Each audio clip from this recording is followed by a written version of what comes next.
हाँ जी सर। ओ अरे यार। कौन है ये बेवकूफ का बच्चा, इतनी बड़ी गाड़ी नहीं दिखाई देती। अरे हनी, तुम यहाँ क्या कर रही हो? इस तरीके से बात करते हैं क्या किसी लड़की से? अरे हनी, शायद तुमने मुझे पहचाना नहीं। मैं तुषार, तुम्हारा क्लासमेट। हम दोनों एक साथ स्कूल में पढ़ते थे। मैं क्यों पहचानूंगी तुझे? एक सेकंड। तो वही लड़का है ना जो हमारी क्लास में पढ़ता था, हमारे स्कूल में था। हाँ हनी, सही पहचाना। और बताओ, कैसा चल रहा है सब कुछ? वो तो मैं तुझे बताना बिल्कुल भी जरूरी नहीं समझती। और हाँ, तू मुझसे ऐसे मत मिल कि जैसे मैं तेरी बहुत पुरानी दोस्त हूँ। मैं तुझसे स्कूल में भी बात करना पसंद नहीं करती थी, तो मैं तुझसे अब भी बात करना पसंद नहीं करूंगी। और वैसे भी तेरी तो औकात नहीं थी हमारे स्कूल में पढ़ने की भी, और तू मुझसे बात करने की बातें कर रहा है। तुझे पता भी है हमारे स्कूल की कितनी ज्यादा महंगी फीस थी। और तुझे तो स्कॉलरशिप मिल गई थी, इसलिए तू हमारे स्कूल में आ गया पढ़ने के लिए, वरना तेरी औकात नहीं थी वहां पढ़ने की भी। तुझ जैसे बच्चे तो गवर्नमेंट स्कूल में अच्छे लगते हैं, ना कि प्राइवेट स्कूल में। अरे हनी, क्या हो गया? तुम ऐसे क्यों बात कर रही हो? देखो, अगर तुम्हें मेरी बात का बुरा लगा हो तो आई एम सॉरी। मैं तो बस तुम्हारे हालचाल पूछ रहा था एज अ फ्रेंड। मेरे हालचाल? मेरे हालचाल तो तुझे दिखाई दे ही रहे होंगे। पहले से भी ज्यादा बेटर हो चुके हैं। अरे पहले भी मैं अमीर थी, अब तो उससे ज्यादा अमीर हो चुकी हूँ। और तुझे पता है, जिस कंपनी से मैं अभी डील करने के लिए जा रही हूँ, अगर वो डील मेरे हाथ लग गई, तो उसके बाद तो तू पूछ ही मत। पैसा ही पैसा होगा मेरे पास। और ये जो गाड़ी है ना, ये गाड़ी मैंने अभी अभी ली है।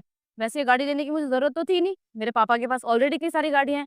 और तुझे तो याद ही होगा कि स्कूल टाइम पे भी मैं पैदल नहीं आती थी स्कूल में, गाड़ी से आती थी हमेशा। और अब तो मैंने खुद की गाड़ी ले ली है। और तुझे देख के तो मुझे ऐसा लगता है कि तूने अपनी लाइफ में 1% भी तरक्की नहीं की होगी। और तेरे कपड़े देख के तो ऐसा लगता है कि जरूर तू किसी से मांग कर लाया होगा। इतने महंगे कपड़े, इतने महंगे जूते तो होंगे ही नहीं, जरूर मांग के ही लाया ना तू। अरे यार हनी, देखो, तुम इतनी तरक्की कर रही हो, तुम्हारे पास इतना पैसा है, देखो अच्छी बात है। मुझे खुशी है तुम्हारी ये तरक्की देखकर। लेकिन अब तो हम ढंग से बात कर सकते हैं ना। और उन दिनों तो हम इमेच्योर थे, स्कूल में पढ़ते थे। तो अब तो हम मैच्योर भी हैं। तो अब तो एटलीस्ट तुम मेरे से ढंग से बात कर सकती हो एज अ फ्रेंड। अबे ओ, सुन मेरी बात। यहाँ पर खड़े होकर मैं तुझसे बात भी कर रही हूँ ना, ये तेरे लिए बहुत बड़ी बात है। क्योंकि तेरी औकात तो है नहीं मुझसे बात करने की भी। एक बात और बताऊं तुझे, मेरी ना इतनी ज्यादा औकात बन चुकी है कि 2 मिनट में तुझे खड़े खड़े खरीद दूंगी। और हाँ, स्कूल टाइम पे जिस घर में तू रहता था ना, उससे ज्यादा महंगी तो मेरी गाड़ी थी जिससे मेरे पापा मुझे स्कूल लेने आते थे। और तेरी औकात तो आज तक चेंज ही नहीं हुई, तू वैसा का वैसा ही है, गरीब। तू पहले भी गरीब था, तू आज भी गरीब है, और तू आने वाले टाइम में गरीब ही रहेगा। मुझे तो लगता है तेरी सातों पुश्तें ना गरीब ही रहेंगी, तू शुद्ध गरीब है। बस करो यार हनी। मैं तो फालतू में ही रुक गया तुमसे बात करने के लिए। तुम्हारे तो मुंह ही लगना बेकार है, आज भी नहीं बदली तुम। हाँ तो जाना यहाँ से, मेरे को भी तुझसे बात करने का कोई शौक नहीं है। हम मेरा मुंह लग रहा, गरीब रहेगा। ये भगवान प्लीज, इस कंपनी से मेरे डील फाइनल करवा दो।